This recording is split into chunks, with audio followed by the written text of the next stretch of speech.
Na Estação de Pesquisa Agronômica da EPR, em Sinop, no norte de Mato Grosso, está sendo realizado um experimento com mais de 160 cultivares de soja, com novas tecnologias que podem auxiliar o produtor na tomada de decisão. O experimento tem foco em doenças de ciclo e na anomalia da soja, que tem tirado o sono dos produtores mato-grossenses nas últimas safras.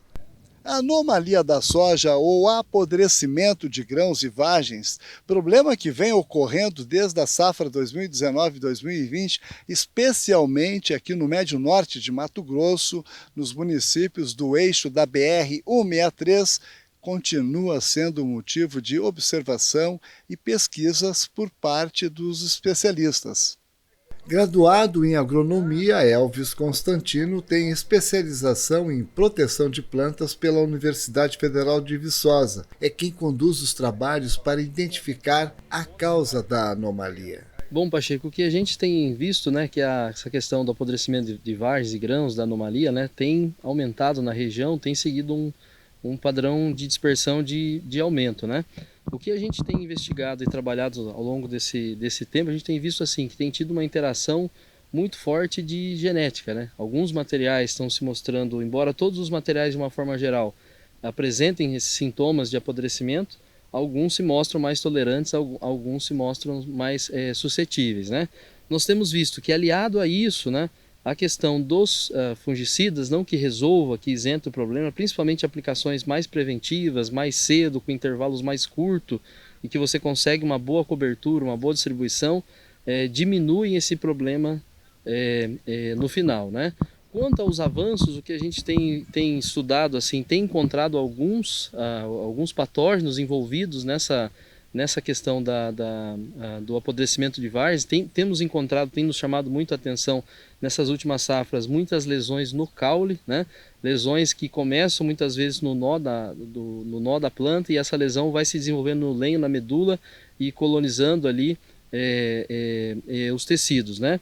Quanto aos patógenos, a gente tem identificado algumas doenças, né? O complexo de aporte Phomopsis, né, que é a mesma entidade, muda só a questão da forma de reprodução, e tem encontrado outras doenças também, como bactéria, como fusário, como coletótrone, né, que é o causador da antracnose. Qual que é a questão nossa, assim?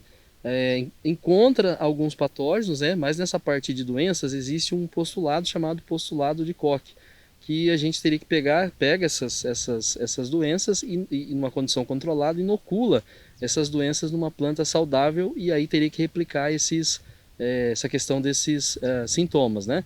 Isso tem feito, várias instituições têm tentado, não conseguiu ainda fechar essa questão desse postulado, né?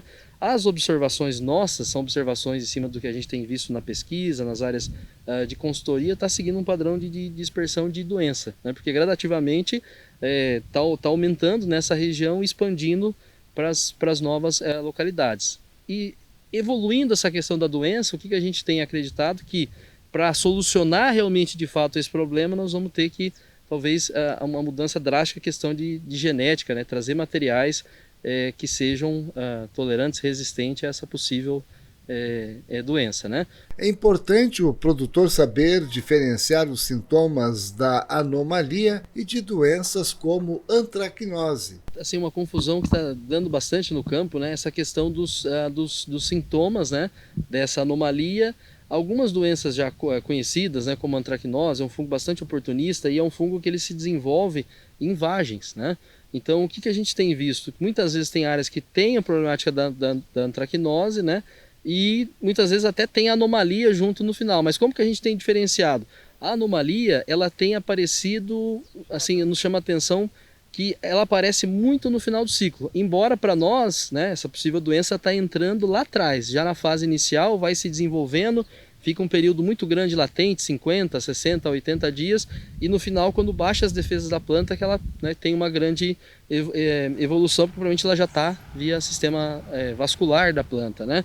Então a anomalia é impressionante, que você olha assim uma lavoura aparentemente saudável contra as doenças foliares tradicionais. Então como que é mais os sintomas da anomalia? Dá uma espécie de uma lesão de um encharcamento, uma lesão mais oleosa, meio amarelada na vagem, né?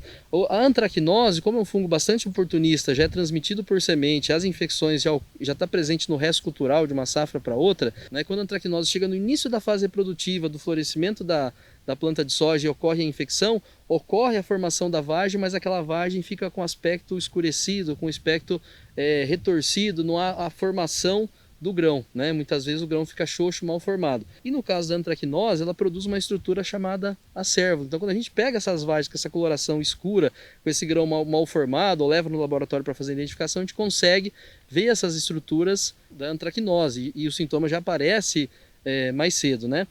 De Sinop, no norte de Mato Grosso, Valdir Pacheco para o Vida Rural MT.